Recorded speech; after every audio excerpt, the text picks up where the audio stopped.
Hey, we got a new #1 ranked fighter in the bantamweight division. But hey, it's your boy DHP, the realest and baddest MMA podcast on the gram. And this is my monthly UFC updated rankings. As y'all know, we getting close to November. We only got, 2 more days of October. So the rank has been updated for 321. As I said at the top of the video, this nigga Umar and Death Row and Sugar Sean O'Malley, y'all know my feelings on former champs being #1 ranked. Umar with the win at 321 has vaulted himself #1. Death Row and Sugar Sean. But, before we get to that bantamweight division, we're gonna go through the whole, the men's and the women's. So without further ado, get y'all snacks, drinks, whatever, because it's gonna be somewhat of a long video. But heavyweight, we got Tom Aspinall still the champ. #1, that boy Silgan. #2, Alexander Volkov. #3, Sergey Pav. #4, Curtis Blades. #5, and I'm laughing because I'm looking at Jotna Almeida's name, and low key,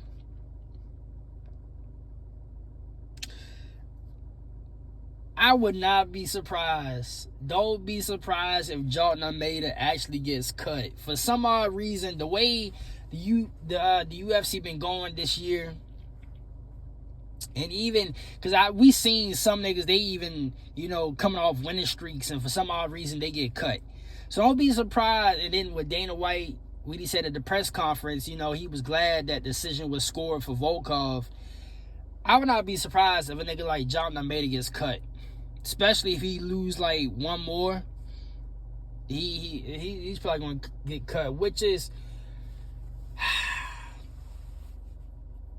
good or bad. The way he fights, the way the heavyweight is, they need somebody like Jotna Almeida, because you gotta, the good or bad, you gotta have all these niggas in here, because first of all, it's really not that stacked.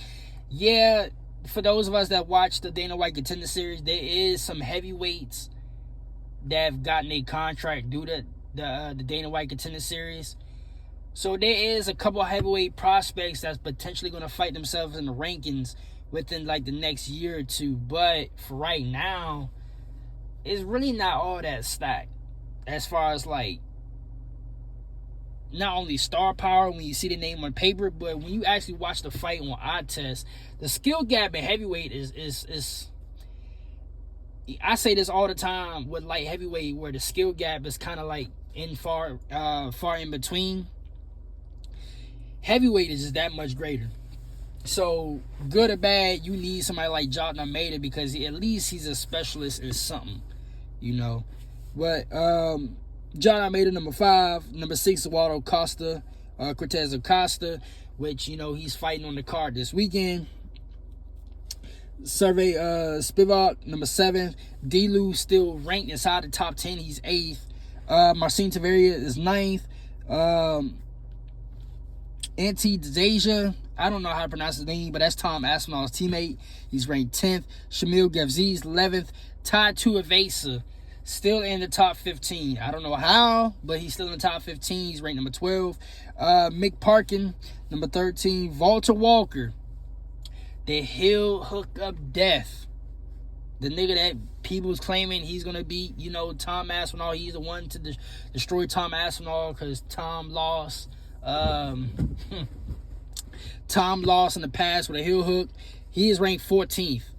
I told my cousin, if Walter keeps on winning the way he's winning, he's going to be in the top. He's going to be inside the ranking.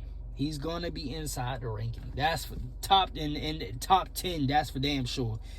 He's going to be inside that top 10. So give it like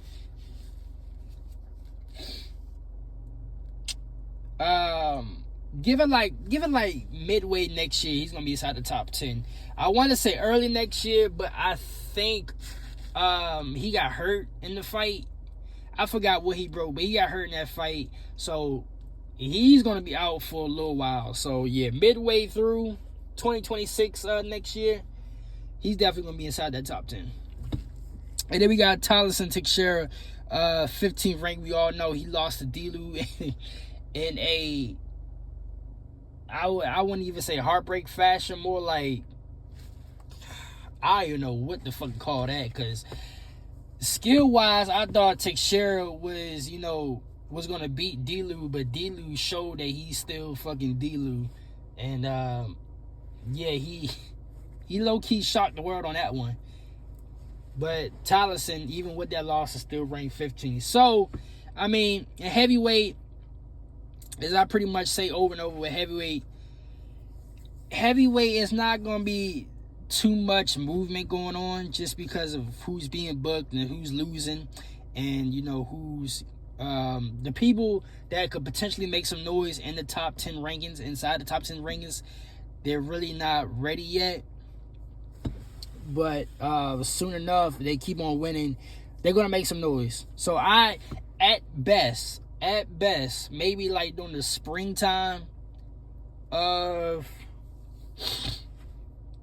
2026, maybe we'll start to see more shuffling in heavyweight, because we do got some fights booked. Even for this week.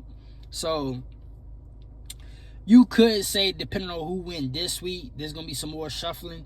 But I expect by like springtime for, to be a complete, not complete reshuffle, but a lot of movement going on.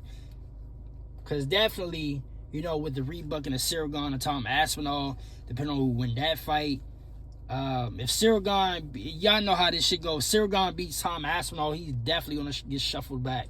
Tom Aspinall will be number 1, and then everybody else going to get shuffled back. So that's why I'm assuming around springtime is going to be a lot of shuffling, due to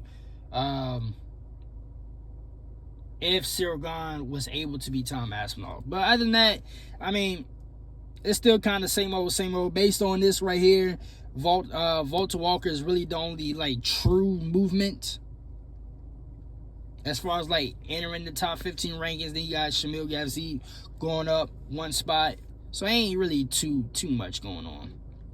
Now we go on to light heavyweight. And also, besides Umar, this is what I really want to get to here, because of my boy Azmat. So, as we see right here, Azmat has jumped up 3 spots. Now he's inside the top 10 at the 7th rank. Tell you the truth, as y'all see right here, tell you the truth, what's going on with Jamal Hill. Azmat could potentially be the 5th ranked fighter.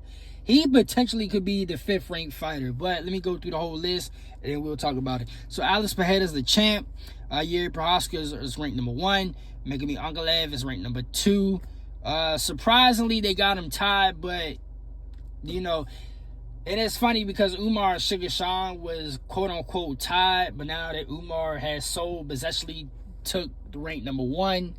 But I really don't count these as tied. Let's just call it for what it is. Yuri's number 1. Megaby is number 2. Carlos Oberg is number 3. Khalil Roundtree is ranked number 4. Jan Blachowicz 5. Jamal Hill is ranked 6.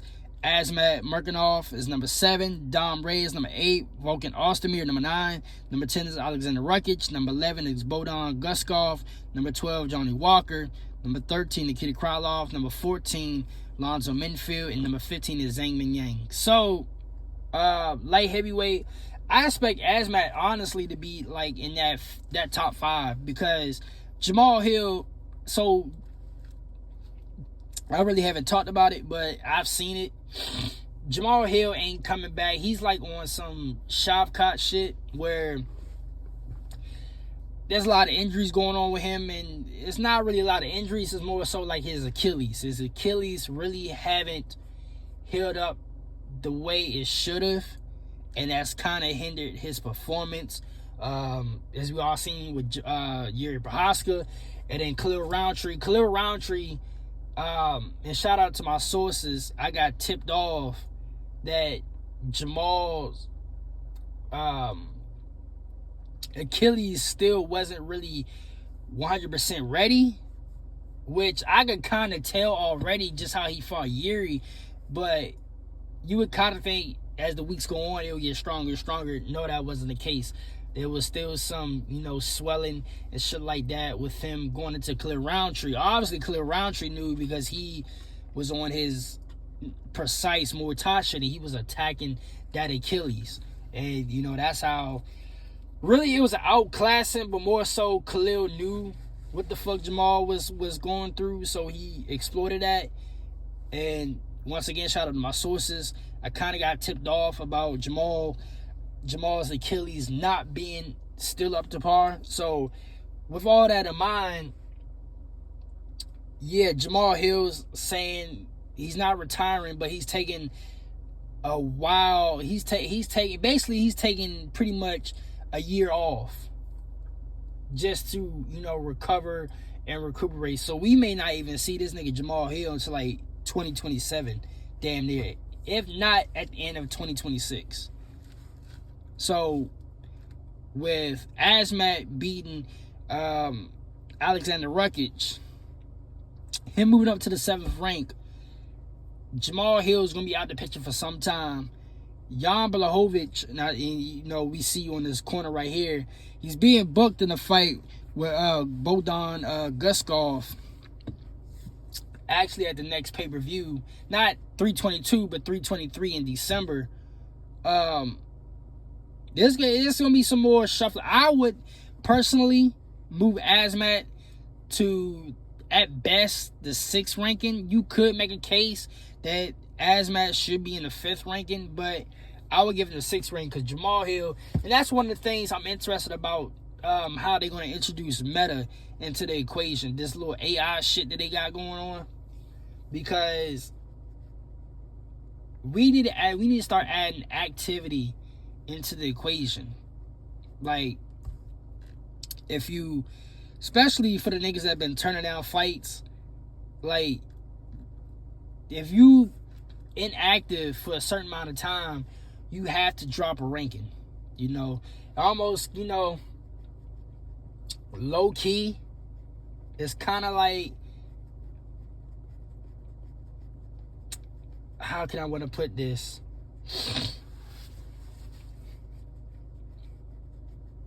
It's kind of like a little bit of like college football ranking, or like just college sports ranking, and even a little bit, this gonna sound awkward and weird, but even a little DoorDash.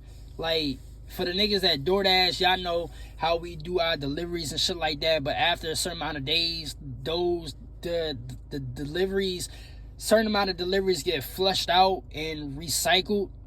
So it's like a ever evolving, cycle of deliveries that we have to go through DoorDashing. It needs to be like that as far as activity. Like, after a certain amount of time, and for niggas that watch MMA like me, we know at most, now Marab is the anomaly. Like, he's just an alien. But at most, we see these niggas at least 2 to 3 times a year. At minimum 1 time, but at most at least 2 to 3 times a year, right? But there is a certain amount of time where we have to add in activity. Like, how active are you? Due to injuries, you turning down fights, whatever. So there needs to be a fine. I might make a separate video because I want to go deep into it on how, they can redo the rankings, because the rankings is just flawed. Like I say in every video, the rankings are flawed. It's great to make content on it and to look at it and shit like that, but when you go deep into the surface, it's really a flawed system that we need to fix. Because honestly, my personal opinion, and we see right here, Jan Blachowicz moved down the spot, but Khalil Roundtree, he moved up the spot. But they both coming off losses. Khalil Roundtree, and I guess because Khalil has came off a more recent win than Jan Blachowicz, but there is no way Khalil Roundtree should be the 4th ranked fighter, in my personal opinion. It is somebody like Azmat is like ranked number 7, But everything is so up and down because you got Dom Reyes. You know, he's been up and down as well, but he's ranked number 8th. Then you got Volkan Ozdemir. He's about to fight Alonzo Minfield, which to me, Alonzo Minfield is like the weakest, like, ranked fighter in the division. I don't understand it with him. Like, he's okay at best, but it's not. But it's like, how is he fighting like this and he ranked? You know. But this is just a flawed system. But overall, my personal opinion, shit, looking at it even now, I would put Azmat in the fourth rank. You know, and I know he beat Alexander Rakic, who, based off this right here, and I gotta check back my last video, my last ranking video I did for September. Basically, he overtook Rakic's ranking. So they switched spots, and everybody else in between pretty much stayed the same, while them two just moved up and down. But Jamal, he needs to overtake Jamal's ranking due to activity, because he's not coming back till at least the end of 2026. Jan Blachowicz is coming off a loss, and then Khalil Roundtree is coming off a loss, but he moved up the spot. And it's probably due to because he had more, like I said, he has a more recent win than Jan Blachowicz, but the whole shit is flawed. But, I mean, other than that, really the only person that has really an impact and influence on pushing himself further into the rankings is really Azmat. Everybody else is just pretty much jockeying for position, fight by fight, not by a whole lot, but just like little baby steps here and there. So let's go to middleweight. Middleweight, we got Khamzat, and this is what I'm talking about with the former champ. DDP is number 1. Number 2 is Nasruddin Imavov. Number 3,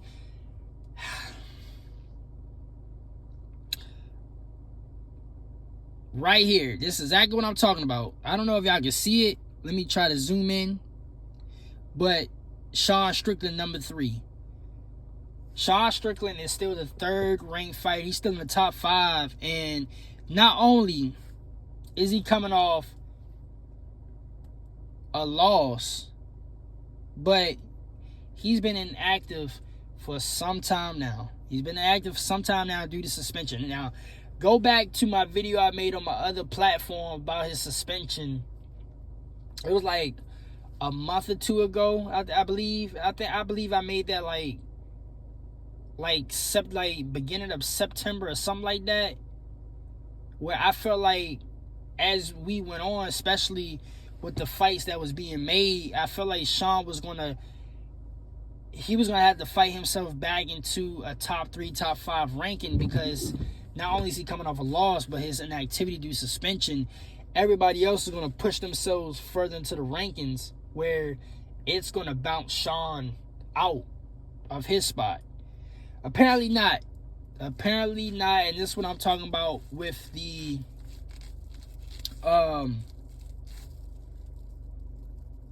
with the logic. I've been, you know, I'm so frustrated. I done lost my train of thought right there. The logic that it's supposed to be, or it's supposed to have when it comes to the rankings, Sean should not be in the top 5. Not even in the top. Maybe, you see here. Because look at it. So you got Sean Strickland number 3, right? Now, Fluffy ranked number 4, and Brendan Allen is ranked number 5, and Brandon's probably took RDR's ranking.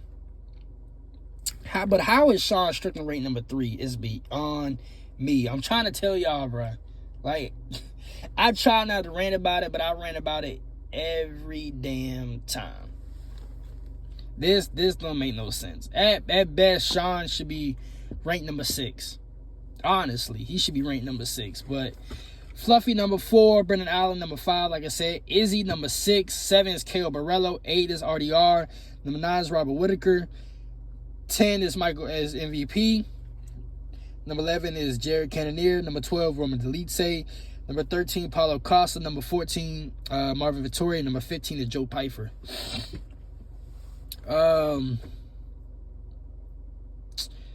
mean, it's pretty much stayed. It pretty much stayed the same.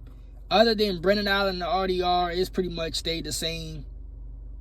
I mean, if you look on this side right here, really nobody else is getting booked other than Vettori right here. But and we all know Cam's ass about to fight Nazarin. So Sean Strickland do got to fight. I've been hearing that Fluffy is now about to fight Sean Strickland, but honestly, Sean shouldn't even be ranked number 3.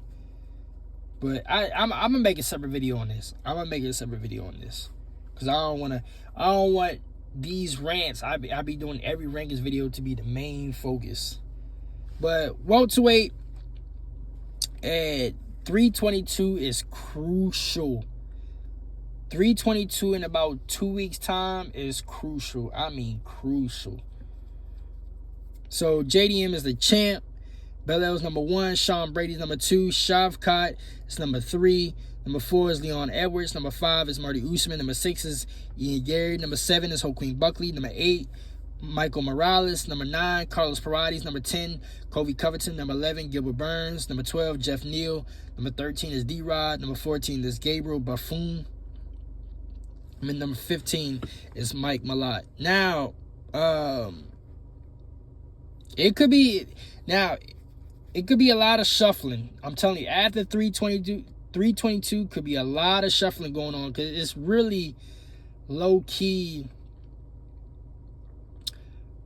Well, not just 322, but the whole month of November. The whole month of November is really a welterweight like tournament bracket because you got 322 right with Islam and JDM. Then on that same card, you have Leon and Carlos Paredes, Sean Brady and Michael Morales. So you have 3 welterweight fights on the same card.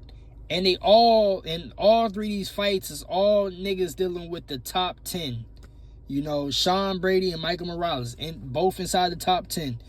Leon Edwards and Carlos Paredes, both niggas inside the top 10. JDM is the champ, but he going against Islam Makhachev, who was the champ of lightweight.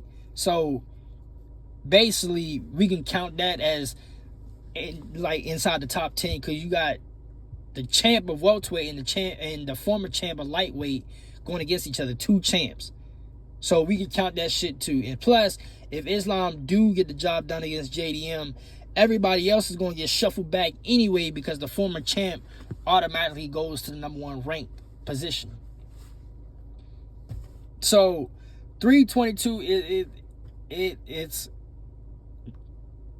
going to be crucial. And also, with that in mind, that's why I said the whole month of November is going to be like a mini welterweight tournament bracket. Because the card in Qatar, which is right after 322, I believe. Look at this. Belal Muhammad and Ian Gary. Belal Muhammad, let me repeat that. Belal Muhammad and Ian Gary. I believe that's the co-main event to Arman Sayouk and Dan Hooker at Qatar. There's going to be a lot more shuffling. Depending on who wins and loses welterweight, the whole month of November, this is the weight class to really look at. This is the weight class to really look at headed towards November. Because of 322 and Belal and Ian Gary. Let's just say, never mind 322, right? If Ian Gary beats Belal, right there in itself is going to be some crazy shuffling. Because just like how when Sean Brady beat Leon Edwards, Sean Brady automatically vaulted himself in the top number 1 ranking. And that was before JDM and Belal fought. Because JDM was like the 3rd or the 4th ranked fighter then. And Shavkat was inactive. So with Shavkat, and that's probably the only time I see the rankings actually be like somewhat reasonable, because Shavkat was inactive off the Ian Gary fight, and Sean Brady and Shavkat was still ranked number 2 at that time. Leon stayed number 1, with Sean Brady beating Leon Edwards. That vaulted Sean Brady to the number 1 ranked position over Shavkat.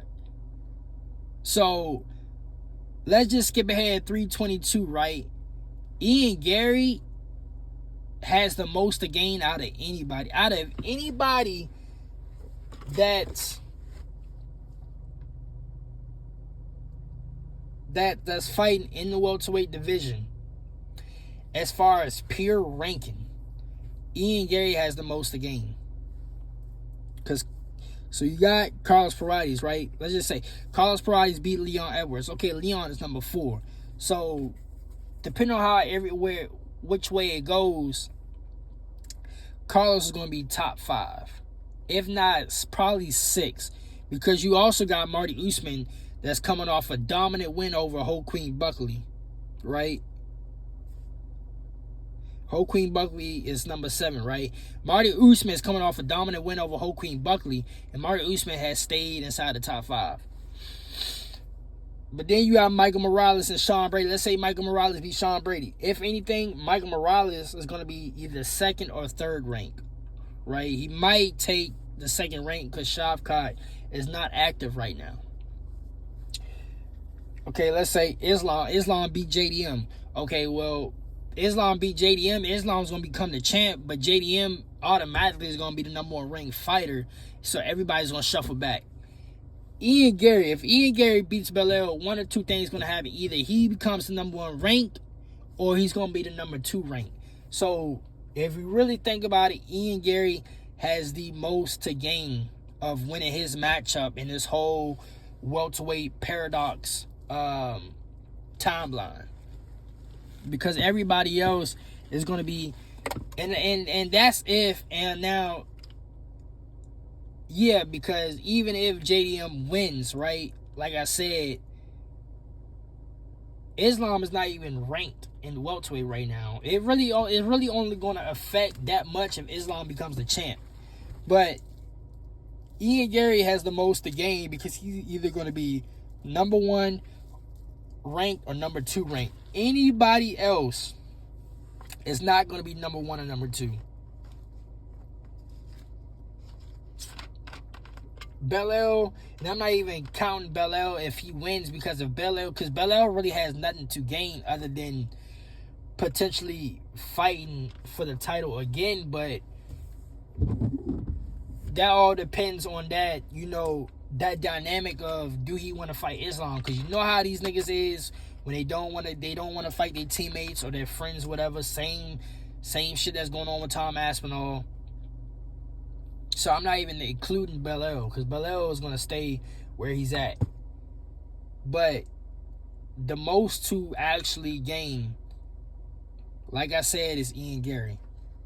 Because no matter how you slice and dice, he's either going to be number 1 or number 2. Because Sean Brady, whether he beats Michael Morales, if he beats Michael Morales, Sean Brady is probably going to stay where he at. Leon Edwards. If Leon Edwards beat Carlos Paredes, he's going to stay where he's at. Nobody else can really gain a position where they at, other than not gain a position, but more like to vault themselves in the number 1 and number 2. It's only Ian Gary. So, and I'm going to put that in the title of the video. The month of November is all welterweight. We're going to see the most shuffling. Like I said about lightweight and welterweight during the whole International Fight Week, leading up, before and after. Month of November is all welterweight for 322 in Qatar. So we go to lightweight. We got Ilya Topuria, the champ. Islam is ranked number 1, and I'm going to get to that in a minute. Number 2, Arman Saryukin, Charlie Olives. Number 3. Number 4 is Max Holloway. Number 5 is Justin Gaethje. Number 6 is Paddy Pimblett. Number 7, Dan Hooker. Number 8, Mateusz Gamrot. Number 9, Benil Dariush. Number 10 is Rafael Vazid. Number 11 is Renato Moicano. Number 12 is Michael Chandler. Number 13 is BSD. Number 14 is Grant Dawson. Number 15 is still Maria. Even with that loss against BSD, Mauricio Rufy is still ranked number 15. Now, I'm going back to Islam.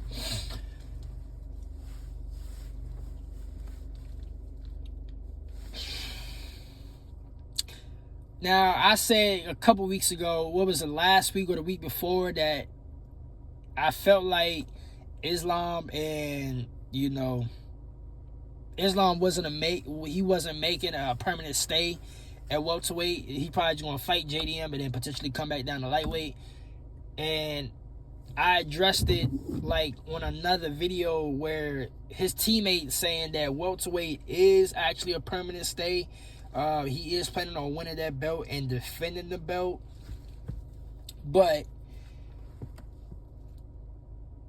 here's the thing that some of y'all niggas don't know or didn't even realize, and which why I still have the opinion of I don't think it's going to be permanent. Now, he could potentially, win the belt and defend it, but he hasn't ruled out lightweight at all, because same thing how Max Holloway told these niggas to take him off the featherweight rankings, Islam could do the same shit to lightweight. He could tell these niggas to take him off the lightweight rankings. He's staying at welterweight. The fact that he's still ranked number 1 lets you know that he really hasn't ruled it out. And honestly, his actions really haven't said that either. Like, he's been non-stop talking about Topuria, and even he laughed at Paddy about Paddy potentially getting the title shot. So it's kind of like, if you really has your eyes set on, on the division that you're in right now going up, right, and you really have no desire of coming back, you wouldn't really be paying attention to what the fuck going on. It's kind of like Conor at featherweight. Like, when Conor moved up and he moved up to lightweight then welterweight, Conor really, and I'm telling you, go back through the whole timeline, Conor really hasn't said anything about the featherweights. The only thing that he said retaining to the featherweights was years later when he talked about Jose. And that was like pretty much an honored tribute to Jose. After Conor did what he did at featherweight, then he did the lightweight, then he did welterweight, then he did the box or whatever, you really never heard Conor say anything about, even Conor now, when, he popping in and out the sport of MMA in the past like 2 to 3 years with Michael Chandler, Conor has never said anything about featherweight. It was either welterweight or lightweight. More so like welterweight, So my personal opinion on Islam is like, okay, yeah, these niggas in his camp saying,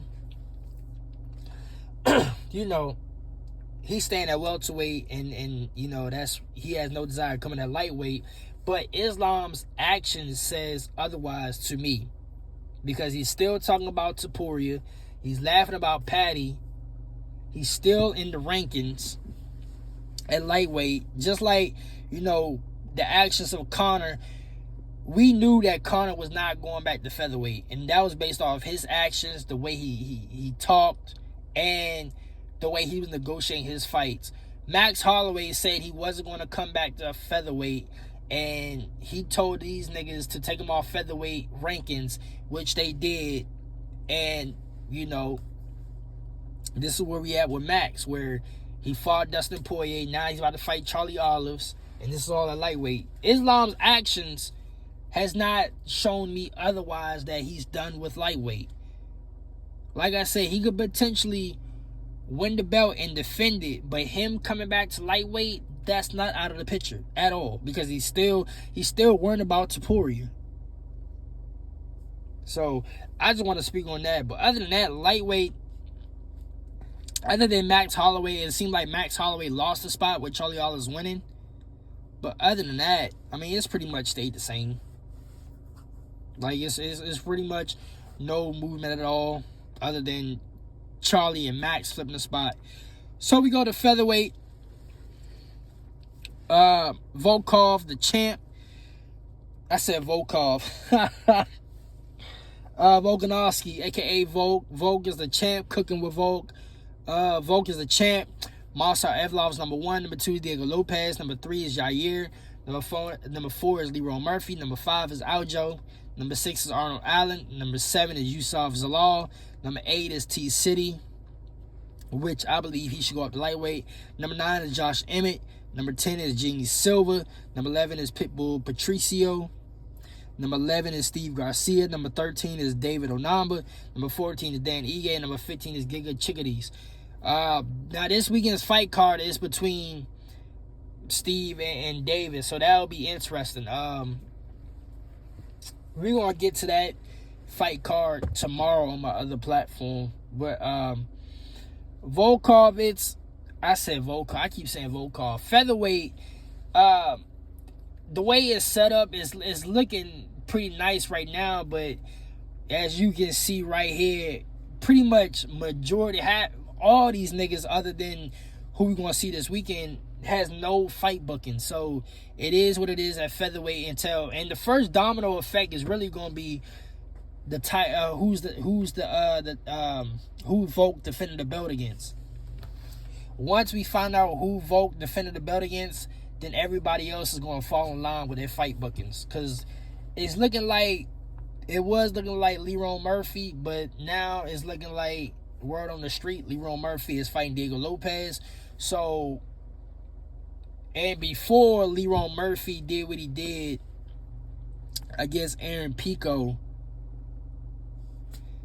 it was looking like Volk and Yair Rodriguez was going to run the rematch back because of how Yair beat Pitbull. So it's a lot of shit at play right here. You know, at first it was Volk and Yair 2. Then Leroy did what he did to Aaron Pico. Now it's Leroy and Volk, but now it's looking like Leroy and Diego Lopez. So right now, all I'm going to say is wait till we hear something about Volk. Once we hear something about Volk, then everybody else is going to fall in line. If not, then the word on the street with Leroy and could more than likely, if that is going to be confirmed, more than likely Leroy and Diego, if that's confirmed, then it's going to be them two. And then honestly, they might book Yair and Masar Evlov, and then, you know, who has the better performance is going to fight Volk. But I'ma still say we just wait till we hear something about Volk, and then everybody else is going to fall in line. Now, we're going to the main course. The bantamweight, cousin Umar. So, Merab is the champ. Umar Nurmagomedov has fully taken sole possession from Sugar Sean O'Malley, because Sugar Sean and Umar was tied. Sugar Sean is number 2. Number 3 is Petroyan. Number 4 is Corey Sandhagen. Number 5 is Sung Yadong. Number 6 is Davison Figueiredo. Number 7 is Amin Zabib. Number 8 is Marlon Vera, a.k.a. Cheeto Vera. Number 9 is Mario Batista. Number 10 is Triple C. Number 11 is David Martinez. Number 12, Rob Font. Number 13, Vinicius Oliveira. Number 14, Kyler Phillips. Number 15 is the Predator, Marcus McGee. So, this is the main course. Umar has officially taken number 1 sole possession to himself. As we all know, Merab and Petroyan fighting at 323. So, it's looking like Umar logically is going to fight the winner. But I think Umar, he spoke out recently. I believe I seen it today. He doesn't mind taking another fight. He doesn't mind taking a fight. It's either going to be, I heard him say, I think it's these two right here. Because I heard him say Davison Figueiredo But I believe he mentioned about Zabit. So if he don't get the winner of Merab and Petrion, expect some type of announcement with these two, with Davison and Zabit. But other than that, bantamweight is shaking up to be something nice. And then also with Triple C, he's fighting Peyton Talbot at 323 as well on that Merab card. So 323 is low key a little bit of not like welterweight where it is for 322 in Qatar, but it is a low key a good a small dosage of bantamweight, because you got Triple C and Peyton Talbot, and there could be some more shuffling. Hypothetically, if the underdogs do win, Petrion beats Merab, Peyton Talbot beats Triple C, which I think Peyton Talbot should be the favorite. But, and I'm saying the underdog way because Triple C is ranked and Peyton Talbot is not. Peyton Talbot beats Triple C. He gets inside. He potentially could get inside the top 10, but I believe he will probably get like the 11th rank or 12th rank.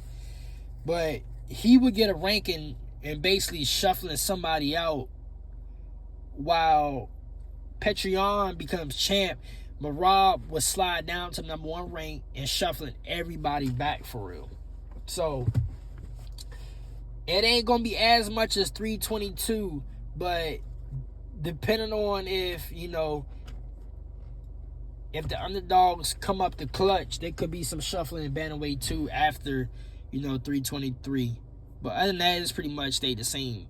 Flyweight, y'all know what it is. My favorite weight class of the UFC. Alexandre Pantoja, the champ. Joshua Van, number 1. Brandon Moreno, number 2. Brandon Rival, number 3. Number 4, Amir Balzi. Number 5 is Tatsuro Tada. Number 6 is Kai France. Number 7, Manil Cap. Number 8, Alex Perez. Number 9, Asua Balve. Number 10, Tim Elliott. Number 11, Steve Erzag. Number 12, Tagir Alkabamanov. Bubkov, excuse me. Number 13, Charles Johnson. Number 14, Bruno Gustavo da Silva. Number 15 is Rafael Estevan. So flyweight is pretty much staying the same. Now y'all see right here on this side right here, a lot of fights being booked for flyweight. Flyweight, really haven't seen too much shuffling in flyweight, but y'all know half of these niggas got their fights booked, so there's gonna be a lot of shuffling in the months to come with flyweight. Especially, y'all know how it is. If the underdogs do come up in the clutch, there's definitely gonna be some shuffling. Now we go on to the women's. So women's bantamweight, Kayla Harrison, the champ. Number 1, Juliana Pena. Number 2, Raquel Pennington. Number 3, Katlyn Vieira. Number 4, Norma Dumont. Number 5, Yana Santos. Number 6, Irina Adania. Number 7, Macy Chasson. Number 8, Aline Perez. Number 9, Carol Rosa. Number 10, Mara Bueno Silva. Number 11, Jacqueline Cavalcante. Number 12, Nora Cornell. Number 13, Cupcake Misha Tate. Surprisingly still inside the top 15, and that says a lot. The fact that Misha Tate is still ranked, that says a lot about the women's bantamweight. That really does. Number 14, Jocelyn Edwards, and number 15, Luna Santos. Yeah, like the fact my girl Misha Tate is still in the top 15 rankings, that says a lot about they need to do better with the women's bantamweight. I mean, that's pretty much all there's to it. But I mean, it ain't really gonna be too much shuffling. You see, we have some fight bookings here, but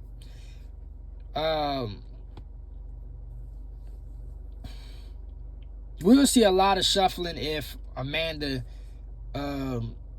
beats Kayla Harrison. But other than that,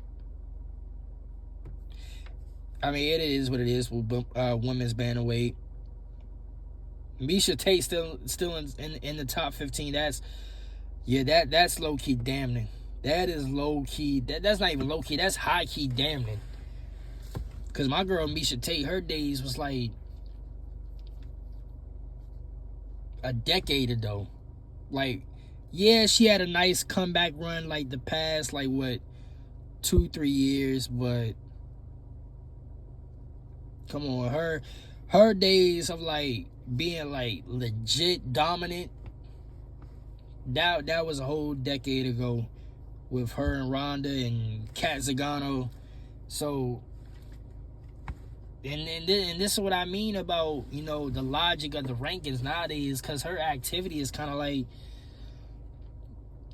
it. Now, women's bantamweight, I can say it's a mixture of the logic, the rankings logic, and the system being flawed, and just these niggas don't know what the fuck they doing with the women's bantamweight. They haven't did anything good. Oh, excuse me. Shit.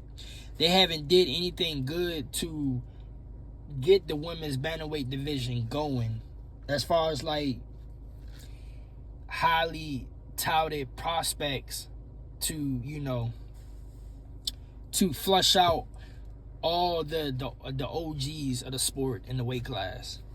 Because let's be honest, like, if we go back up to women's bantamweight, like Raquel Pennington, she been there for a break. Juliana Pena been there for a break. Caitlin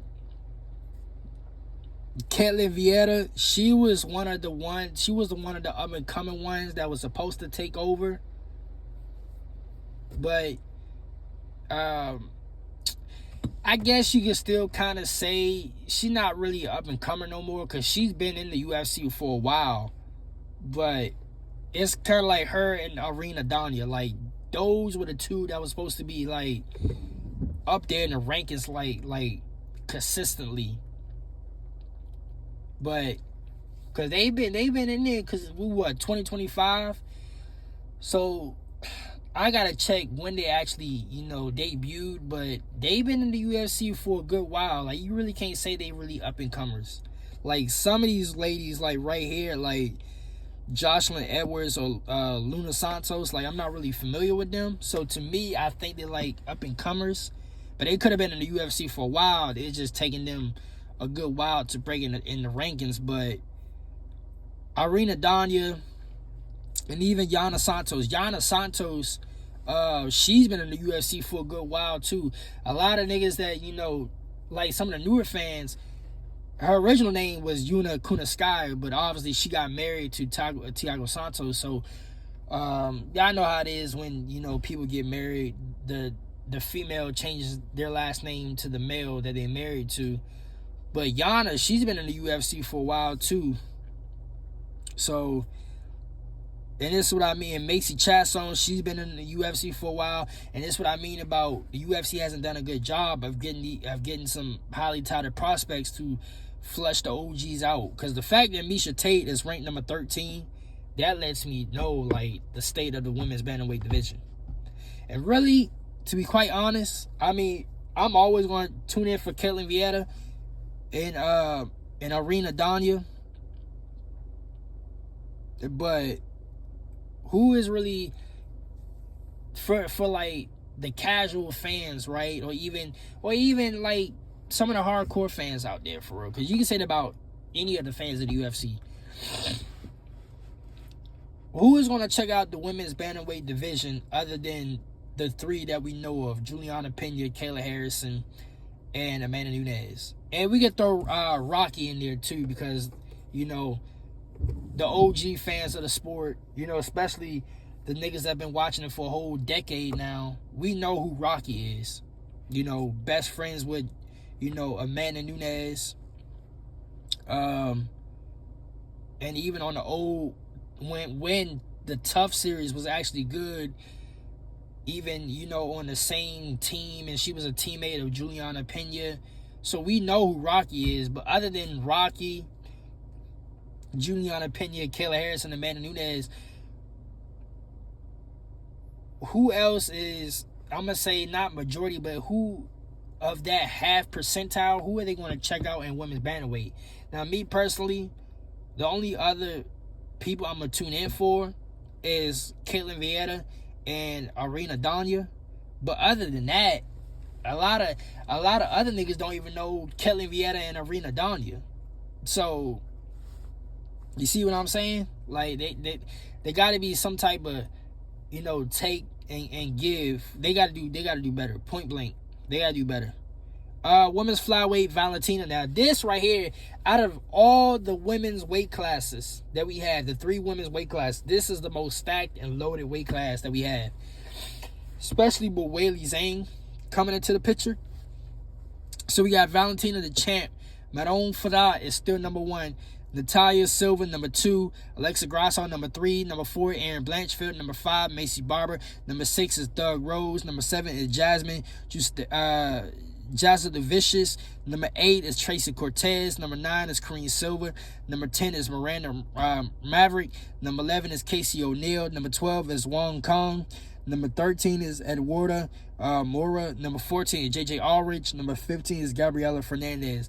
Hands down, from top to bottom, hands down, women's flyweight is the most stacked and loaded weight class in all women's MMA. From top to bottom. Now, we're going to get the strawweight in a minute for, my girl Mackenzie Dern and Tatiana Suarez. But hands down, top to bottom, from the champ on to the 15th rank, hands down, this is the most stacked and loaded weight class. Now, we all know it ain't much movement right now, but there's some fights getting booked, and we got Weili and Valentina. So how y'all see right here, it says TBD, to be dated. That's how it is. As far as like shuffling, it's to be dated, because the more fights is gonna get booked, there's gonna be some more shuffling. Now we go on to women's strawweight. So Mackenzie Dern is the champ, and this is what I'm talking about right here. Prime example of when there's a new champ, how everybody just shuffled back for real. Majority of the top 5 has gotten shuffled back.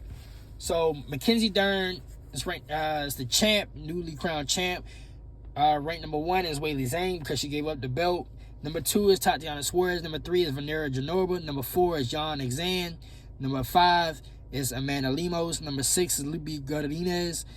Number 7 is Lasma Lucino. Number 8 is Tabitha Ritchie. Number 9 is Jessica Andrade. Number 10 is Jillian Robertson. Number 11 is Amanda Ribas. Number 12 is the local Maryland product, Angela Hill. Number 13 is Tisha Pennington.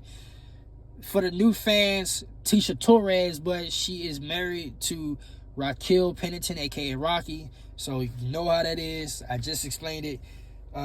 So it's Tisha. Number 14 is Alexa Danera. Number 15 is Denise Gomez. Now, this right here is a sleeper weight class. Pretty much the weakest women's weight class is the bantamweight. It is the bantamweight. Now, I will say, for the same shit I said about Miesha Tate,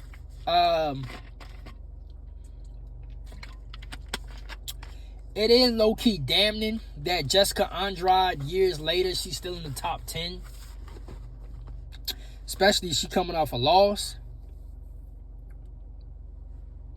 And look, her last loss was against Lupi. Like, real talk, like, prime Jessica Andrade, she would beat the bricks off of Lupi. And Lupi is okay, but Lupi is not what I consider like a huge title contender or threat. So that's how you know Jessica's like pretty much out of her prime for real when she losing to somebody like Lupi. But it also a little bit damning that she's still in the top 10. But it's kind of like, and honestly, you could kind of say Tatiana coming back to strawweight low-key kind of help of bringing a little bit name value back, because if you really think about it, Tatiana went up to Valentina's weight class. Doug Rose went up, right? Now Weili Zhang is going up. So it's kind of like strawweight is kind of like a little bit weak too, but everybody keep, you know, coming back, like some coming back and shit like that, kind of bringing name value back into the weight class. But like I said, and I said something during the review, and I was gonna allude to it in the weekend recap, but I want to say for this video, Mackenzie Dern, her only challenge is really Tatiana Suarez and Yan Exan, because everybody else is kind of up and down. Now, name value in this weight class, there is some name value where, you know, you can be invested into the women's strawweight, but the skill gap is kind of like light heavyweight. There's only a couple of people skill gap wise that, you know, we can have a good fight debate about. But other than that, it's and shout out to Angela Hill, because she's one of the, you know, the 2 or 3 Maryland products as far as mixed martial arts. But Angela Hill, she was part of like the Thug Rose era. So I feel like that era is kind of pretty much gone for like the Tisha Torres, Angela Hill, Thug Rose. Carla Esparza retired 2 years ago. So that era is kind of done to me. So UFC, they gotta do a better job with this one too. I feel like the only women's weight class that's really worth even, you know, breaking down from the champ on to the 15th ranked fighter is Valentina's flyweight. Like, to be quite honest, bantamweight is shit. And then strawweight, although strawweight got some prestige and got some, you know, 1 or 2 extra good matchups we could talk about, strawweight is kind of up and down. I do feel like Mackenzie, if she can get through Tatiana and Yan Exan, Mackenzie Dern can actually go on a run where we felt like Tom Aspinall can go on a run at heavyweight. But in the sport of MMA, y'all know how it is. Niggas can be dominant 1 minute, but anytime, any style, anywhere, any off night, motherfuckers get beat. So, but they need to do better with strawweight. They need to do better with the strawweight. But other than that, that's pretty much it. I'm gonna put it in the title. Umar taking sole possession, and then the month of November is all welterweight. But other than that, damn, this is about to be an hour-long video. That concludes the updated rankings video for the month of October. We actually, hey, November should be fun. November should be a fun month. I think, like, the first real, like, rankings video I made that I was looking forward to was International Fight Week. Just because I know how shit was going to go down if certain matchups won. November, I can't wait to do November's ranking video, because depending on who wins at 322 and even Qatar, there's going to be a lot of stuff in the welterweight. But I've been up here long enough. Y'all like, share, subscribe, all that good shit. Comment. Good comment, bad comment, whatever. I take it all. I take all criticism and praise. Till my next video. Holla at y'all niggas later, man.